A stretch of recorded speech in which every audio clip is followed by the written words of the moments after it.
Hi everyone, इस video में हम जिस टॉपिक को कवर करेंगे वो है एसक्यूएल कंस्ट्रेंट्स। तो चलिए वीडियो को स्टार्ट करते हैं। तो सबसे पहले हम ये देखते हैं कि एसक्यूएल कंस्ट्रेंट्स होते क्या हैं।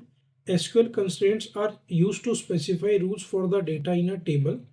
इट मीन्स जो एसक्यूएल कंस्ट्रेंट्स होते हैं वो हमें अलाउ करते हैं कि हम अपनी टेबल के जो डेटा है उसके ऊपर रूल्स लगा सकें। Constraints are used to limit the type of data that can go in a table. This ensures the accuracy and reliability of the data in a table. If there is any violation between the constraint and the data action, the action is aborted. In simple words, अगर हम किसी column पे specifically कोई rule लगाना चाहते हैं, for example अगर मेरी टेबल में कोई कॉलम है जो कि मोबाइल नंबर है, मैं उसके ऊपर ये रूल लगाना चाहता हूँ कि इसके अंदर जो यूज़र डेटा एंटर करे वो 10 डिजिट का ही एंटर होना चाहिए, ना तो उससे कम ना ज़्यादा। तो वो मैं एसक्यूएल कंस्ट्रेंट्स की हेल्प से लगा सकता हूँ। अगर यूज़र इस रूल को ब्रेक करने की कोशिश करेगा, यानी कि वो कोई भी डेटा ऐसा एंटर करने की कोशिश करेगा जिसके अंदर जो मोबाइल नंबर के डिजिट्स है वो 10 नहीं है, या तो 10 से कम है या 10 से ज़्यादा है, तो वो उस टेबल के अंदर डेटा को एंटर ही नहीं कर पाएगा। तो इस तरीके से हम टेबल के कॉलम्स पे रूल लगाते हैं, जिसे हम एसक्यूएल कंस्ट्रेंट्स कहते हैं। जो कॉमनली यूज्ड एसक्यूएल्स के कंस्ट्रेंट्स हैं वो ये 6 हैं: नॉट नल, यूनिक, प्राइमरी की, फॉरेन की, चेक, डिफॉल्ट। सबसे पहले हम ये देखते हैं कि वाई वी नीड कंस्ट्रेंट्स। तो इसको मैं एक आपको एग्जांपल की हेल्प से समझाता हूँ। तो ये मैंने एक टेबल ली है जो कि अभी विदाउट कंस्ट्रेंट्स है। इसके अंदर आईडी, नेम और सैलरी 3 कॉलम है। मैं इस टेबल को क्रिएट कर लेता हूँ। देन मैं इस टेबल के अंदर एक डेटा को इंसर्ट करने का ट्राई करता हूँ, जिसमें मैं नेम की वैल्यू को नहीं देता हूँ, यानी कि मैं सिर्फ आईडी और सैलरी की वैल्यू को देता हूँ। और अगर मैं अब इस टेबल के डेटा को देखने का ट्राई करूँ,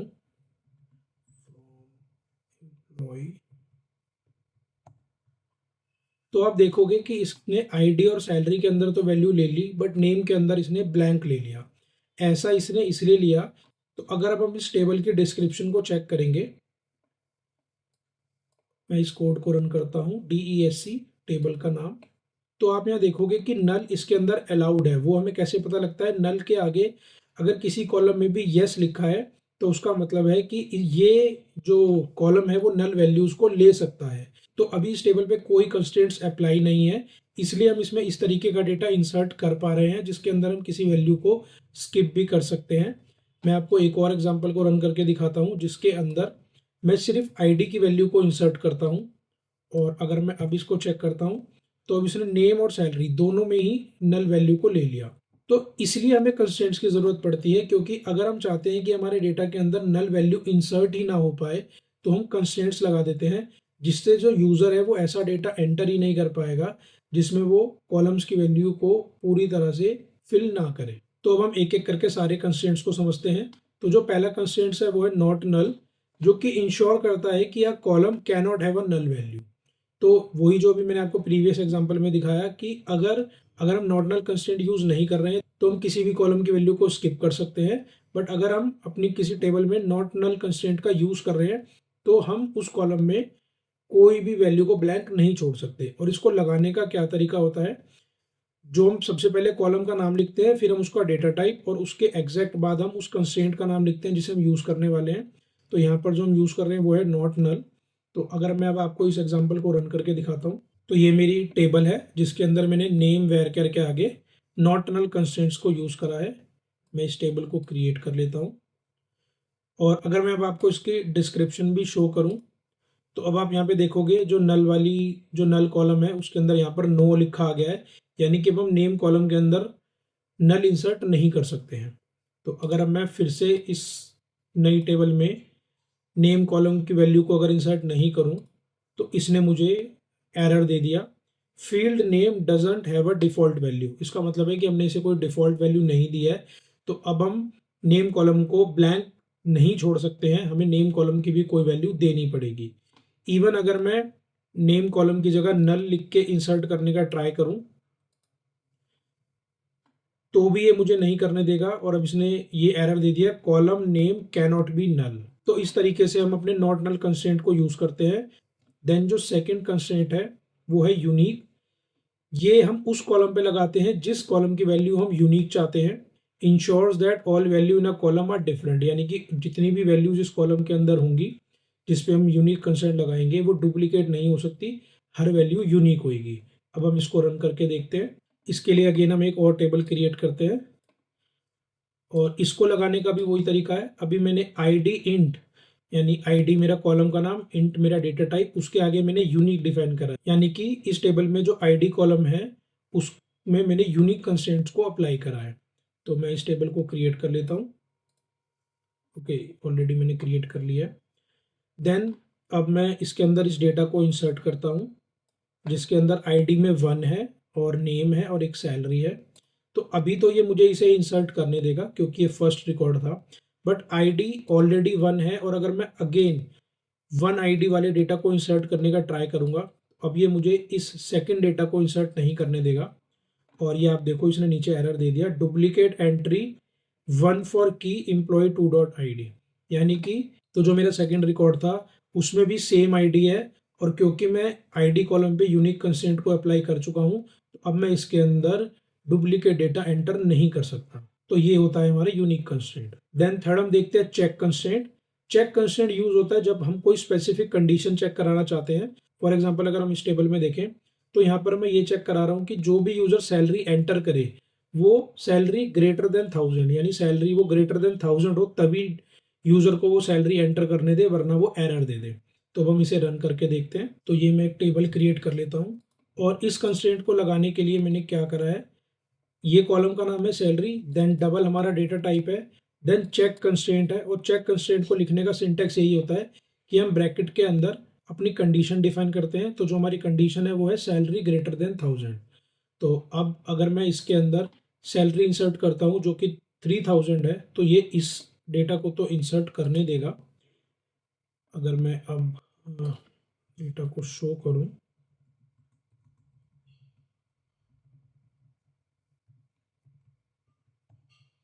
तो ये इसने इस डेटा को एंटर करने दिया, बट अगर मैं इस डेटा को एंटर करने का ट्राई करूंगा तो ये मुझे एरर दे देगा और ये इसने मेरे को दिखा भी दिया error, check constraint employ 3 is violated, यानी कि जो मैंने ये कंस्ट्रेंट बनाया है ये वॉयलेट हो रहा है। और ये वॉयलेट इसीलिए हो रहा है क्योंकि यहाँ पर मैं जो सैलरी है वो 500 एंटर करने का ट्राई कर रहा हूँ और जो कि मेरी कंडीशन है वो ये कहते हैं कि सैलरी ग्रेटर देन 1000 होनी चाहिए, इसलिए इसने इस डेटा को एंटर नहीं करने दिया।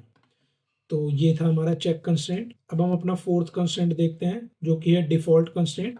डिफॉल्ट कंस्ट्रेंट होता है assign a default value if none is provided, यानी कि अगर हम किसी कॉलम में कोई भी वैल्यू प्रोवाइड नहीं करते हैं तो हम चाहते हैं कि कोई डिफॉल्ट वैल्यू वो ले ले। फॉर एग्जांपल अगर मैं इस टेबल की बात करूं तो मैंने यहाँ पे हायरिंग डेट कॉलम में जिसका डेटा टाइप डेट है उसमें डिफॉल्ट कंस्ट्रेंट को यूज करा है और डिफॉल्ट की जो मैंने वैल्यू दी है वो दी है 11 अगस्त 2023, यानी कि अगर यूजर इस टेबल में डेटा को एंटर करने का ट्राई करे और अगर वो डेट इंसर्ट ना करे तो वो ये वाली वैल्यू ले ले, और अगर वो डेट इंसर्ट करे तो वो वही वैल्यू ले जो कि यूजर ने इंसर्ट करी है। अब हम इस एग्जांपल को रन करके देखते हैं। तो अब मैं सबसे पहले टेबल क्रिएट कर लेता हूँ। अब मैं इसके अंदर इस डेटा को इंसर्ट करने का ट्राई करता हूँ जिसके अंदर मैंने तीनों कॉलम की वैल्यू प्रोवाइड करी है।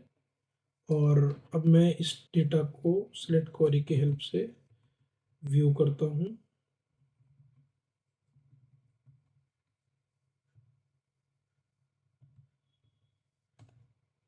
तो इसने मुझे डेटा एंटर करने दिया और अब मैं एक और रिकॉर्ड इंसर्ट करता हूँ जिसके अंदर मैं हायरिंग डेट कॉलम की कोई भी वैल्यू नहीं देता हूँ। तो ये मैं रिकॉर्ड इंसर्ट करता हूँ, इसने मुझे इस रिकॉर्ड को भी इंसर्ट करने दिया। और अगर अब मैं सेलेक्ट क्वेरी को रन करता हूँ तो इसने इस हायरिंग डेट वाली वैल्यू के अंदर बाय डिफ़ॉल्ट वाली डेट ले ली, यानी कि 11 अगस्त 2023, और यही डेट मैंने इसके कंस्ट्रेंट्स में डिफाइन करी थी। तो ये होता है हमारा डिफ़ॉल्ट कंस्ट्रेंट जो कि उस केस में डिफ़ॉल्ट वैल्यू ले लेता है जब यूज़र ने कोई भी वैल्यू एंटर नहीं करी है। अब नेक्स्ट हम देखते हैं प्राइमरी की और फॉरेन की। ये दोनों एसक्यूएल कंस्ट्रेंट सबसे ज़्यादा इंपॉर्टेंट और सबसे ज़्यादा यूज होते हैं। प्राइमरी की खासकर, प्राइमरी की मोस्टली हर जब भी हम कोई टेबल क्रिएट करते हैं तो हम उसके अंदर प्राइमरी की कंस्ट्रेंट को मोस्टली यूज ही करते हैं। तो सबसे पहले हम समझते हैं प्राइमरी की क्या होता है। Uniquely identifies each row in a table, it is a combination of not null and unique. जो हमने अभी प्रीवियस दो कंस्ट्रेंट देखे हैं, नॉट नल और यूनिक, ये उन दोनों का कॉम्बिनेशन होता है।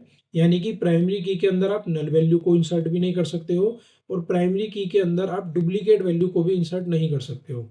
यानी कि ये नॉट नल होती है और ये यूनिक होती है। Then a table can have only one primary key, यानी कि एक टेबल के अंदर हम किसी एक ही कॉलम को प्राइमरी की कॉलम बना सकते हैं। और अगर मैं इसका आपको एग्जांपल दिखाऊं तो ये मैंने कस्टमर की टेबल बनाई है जिसमें कस्टमर आईडी जो मेरा कॉलम है इंटीजर टाइप का, उसके आगे मैंने प्राइमरी की लिखा है। यानी कि इस कस्टमर आईडी कॉलम को मैंने प्राइमरी की डिफाइन करा है। तो इस तरीके से हम अपनी प्राइमरी की को डिफाइन करते हैं। अभी हम नेक्स्ट स्लाइड में इसको डिटेल में भी समझेंगे। उससे पहले हम ये भी देख लेते हैं कि फॉरेन की क्या होता है। इसको मैं आपको डायग्राम की हेल्प से समझाता हूँ। ये हमारी जो ऊपर एक टेबल है इसका नाम है कस्टमर टेबल, और ये जो हमारी नीचे वाली टेबल है इसका नाम है ऑर्डर टेबल। जो कस्टमर टेबल है उसके अंदर जो कस्टमर आईडी जो फर्स्ट कॉलम है इसको मैंने एज अ प्राइमरी की डिफाइन करा है, और जो ऑर्डर टेबल है उसके अंदर जो ऑर्डर आईडी कॉलम है मैंने उसको प्राइमरी की डिफाइन करा है। अब अगर इन दोनों टेबल के बीच में मुझे कोई लिंक प्रोवाइड करना है तो वो जब ही क्रिएट हो सकता है जब एक कॉमन कॉलम दोनों टेबल के अंदर प्रेजेंट हो। यानी कि कस्टमर आईडी जो कि कस्टमर टेबल में प्रेजेंट है और वही customer ID column order table में प्रेजेंट है। इन दोनों कॉलम से मैं लिंक क्रिएट कर सकता हूँ। जो फर्स्ट टेबल है वहां पर ये कॉलम प्राइमरी की था, बट अगर यही कॉलम सेकंड टेबल में प्रेजेंट है तो मैं उसे फॉरेन की बोलूंगा, क्योंकि इस टेबल में ऑलरेडी इसकी प्राइमरी की है और ये कॉलम जो फॉरेन की कॉलम है ये सिर्फ और सिर्फ लिंक क्रिएट करने के लिए यूज होता है दो टेबल्स के बीच में। अब अगर हम इस डेफिनेशन को पढ़े, फॉरेन की creates a link between two table by referencing the primary की ऑफ अनदर टेबल। यानी कि ये जो फॉरेन की है ये इस दूसरी टेबल की प्राइमरी की को रेफरेंस कर रहा है। तो अब मैं इस कॉमन कॉलम की हेल्प से दोनों टेबल को एक्सेस कर सकता हूं, दोनों टेबल के डेटा को। तो ये होती है प्राइमरी की और फॉरेन की के बीच में रिलेशनशिप। देन हम ये देखते हैं कि हम प्राइमरी की और फॉरेन की को कैसे क्रिएट करते हैं, क्योंकि प्राइमरी की तो वैसे ही क्रिएट होता है बट फॉरेन की को क्रिएट करने का तरीका थोड़ा सा डिफरेंट है। तो चलिए हम इसको एक बार वर्क बेंच में करके देखते हैं। तो सबसे पहले मैंने एक टेबल लिया है, क्रिएट टेबल कस्टमर। उसके अंदर मैंने कस्टमर आईडी एक कॉलम लिया है इंटीजर टाइप का, नेम लिया है वेरकेर, एज लिया है इंट। और अब मैंने जो यहाँ पे प्राइमरी की डिफाइन करी है, हम प्राइमरी की कॉलम को भी दो तरीके से डिफाइन कर सकते हैं। एक तो हम डायरेक्ट यहाँ पर, सपोज मेरे को कस्टमर आईडी कॉलम को अगर प्राइमरी की बनाना है तो डायरेक्ट मैं यहाँ पर लिख सकता हूँ प्राइमरी की। ये भी एक तरीका होता है डिफाइन करने का। और एक दूसरा तरीका ये है जो मैंने नीचे लिखा है, जिसके अंदर हम सबसे पहले हम कीवर्ड लिखते हैं कंस्ट्रेंट, देन हम इस कंस्ट्रेंट का नाम देते हैं जो कि मैंने यहाँ पर लिखा है pk1। देन हम कौन सा कंस्ट्रेंट यूज कर रहे हैं हम उसे लिखते हैं, यानी कि हम यहाँ पे प्राइमरी की कंस्ट्रेंट यूज कर रहे हैं और ये मैं किस कॉलम पे लगा रहा हूँ ब्रैकेट में वो लिखते हैं। तो यानी कि कस्टमर आईडी कॉलम पे मैं प्राइमरी की को अप्लाई कर रहा हूँ। तो ये भी एक तरीका होता है कंस्ट्रेंट्स को डिफाइन करने का। तो अगर मैं इसको क्रिएट कर लेता हूँ, देन मैं एक ऑर्डर टेबल क्रिएट कर रहा हूँ जिसके अंदर order ID int, order number int, customer ID integer type. Then अब मैंने यहाँ पर जो प्राइमरी की डिफाइन करी है उसके लिए मैंने कंस्ट्रेंट कीवर्ड, देन जो इस टेबल में प्राइमरी की का नाम है वो है pk2, देन ये कंस्ट्रेंट का नाम है प्राइमरी की, और इस टेबल में जो ऑर्डर आईडी है यानी जो ये वाला कॉलम है मैंने इसको एज अ प्राइमरी की डिफाइन करा है। अब मुझे इस टेबल के अंदर ही फॉरेन की को डिफाइन करना पड़ेगा जो कि इस टेबल की कस्टमर टेबल की, यानी जो मेरी फर्स्ट टेबल है उसकी कस्टमर आईडी को रेफरेंस करेगी। तो अब मैं आपको इसका सिंटैक्स समझाता हूँ। तो मैंने सबसे पहले लिखा कंस्ट्रेंट कीवर्ड, देन इस कंस्ट्रेंट का नाम जो कि मैंने रखा fk1। ये हम अपनी मर्जी से रखते हैं कंस्ट्रेंट का नाम, मैंने यहाँ पे रखा fk1। देन मैं फॉरेन की डिफाइन कर रहा हूँ, तो मैंने यहाँ पे लिखा फॉरेन की। फॉरेन की मैं इस टेबल के किस कॉलम को बना रहा हूँ, मैं इस टेबल के जो ये वाला कॉलम है कस्टमर आईडी उस कॉलम को बना रहा हूँ। तो मैंने ब्रैकेट में अपने फॉरेन की कॉलम का नाम रखा कस्टमर आईडी, देन रेफरेंसेस, ये हम एक कीवर्ड यूज करते हैं फॉरेन की को डिफाइन करने के लिए।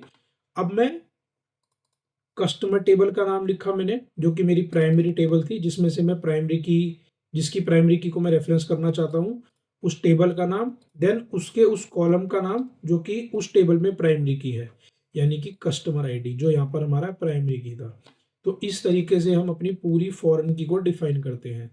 और ये एक इंटरव्यू क्वेश्चन भी है, इंटरव्यू में कई बार फॉरेन की का सिंटेक्स पूछ लिया जाता है, तो आप इस तरीके से इसको एक्सप्लेन कर सकते हो।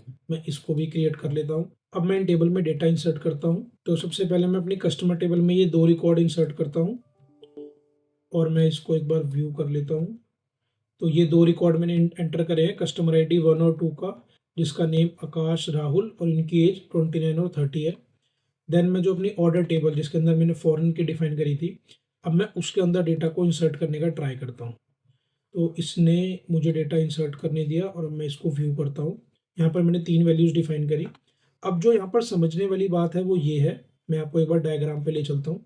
ऑर्डर्स टेबल के अंदर जो मेरी ये वाली टेबल थी, इसके अंदर जो कस्टमर आईडी कॉलम है, उसके अंदर मैं वही वैल्यूज़ डाल सकता हूँ जो कि मेरी कस्टमर टेबल की प्राइमरी की के अंदर वैल्यू एग्जिस्ट करती है। क्योंकि ये जो फॉरेन की कॉलम है, ये पहली टेबल के प्राइमरी की कॉलम को रेफर कर रहा है। रेफर वो जब ही कर पाएगा जब उसकी वैल्यूज़ और प्राइमरी की वैल्यूज़ मैच करेंगी। तो यहाँ पर अगर आप ध्यान से देखोगे, मैंने यहाँ पर जो वैल्यूज इंसर्ट करी हैं वो है 1, 2, 2, और जो मैंने सबसे पहले कस्टमर टेबल के अंदर डेटा डाला था उसके अंदर भी जो मैंने आईडी डाली थी वो 1 और 2 डाली थी। अगर मैं इसके अलावा कोई भी वैल्यू 1 और 2 के अलावा कोई भी वैल्यू इंसर्ट करने का ट्राई करूंगा तो ये मुझे नहीं करने देगा। फॉर एग्जाम्पल, अगर मैं यहाँ पर 3 इंसर्ट करने का ट्राई करता हूँ फॉरेन की टेबल में, कस्टमर आईडी कॉलम में मैं 3 एंटर करने का ट्राई करता हूँ जो कि अभी मेरी ऊपर वाली टेबल में प्रेजेंट नहीं है, तो ये मुझे एरर दे देगा। अब आप अगर एरर देखो, cannot add or update a child row, a foreign key constraint fails, यानी कि हम फॉरेन की वैल्यूज के अंदर नल इंसर्ट कर सकते हैं या फिर हम सिर्फ और सिर्फ वो ही वैल्यूज इंसर्ट कर सकते हैं जो कि पेरेंट टेबल के प्राइमरी की कॉलम में एग्जिस्ट करती है। इसीलिए इन दोनों टेबल्स के बीच में हम रिलेशनशिप बना पाते हैं, क्योंकि अगर हमने ऑर्डर टेबल की फॉरेन की में कोई ऐसी वैल्यू इंसर्ट कर दी जो कि प्राइमरी की में एग्जिस्ट ही नहीं करती है, तो वो हमारा रिलेशनशिप बन ही नहीं पाएगा। इसीलिए फॉरेन की के केस में हमें ये याद रखना होता है कि फॉरेन की सिर्फ वही वैल्यू ले पाती है जो कि पहली टेबल के प्राइमरी की में एग्जिस्ट करती है। तो ये था हमारा प्राइमरी की और फॉरेन की। और इसी के साथ मैं आपको एक लास्ट चीज़ भी बताना चाहता हूँ कि कंस्ट्रेंट्स को डिफाइन करने के 2 तरीके होते हैं। पहला होता है at the time of variable declaration.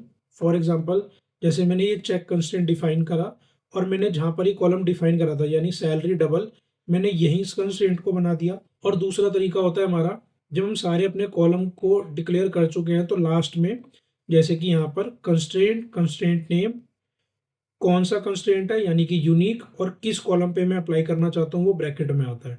यानी कि कंस्ट्रेंट एक कीवर्ड है, देन यूनिक एम्प्लॉय आईडी, ये मेरा इस कंस्ट्रेंट का नाम है।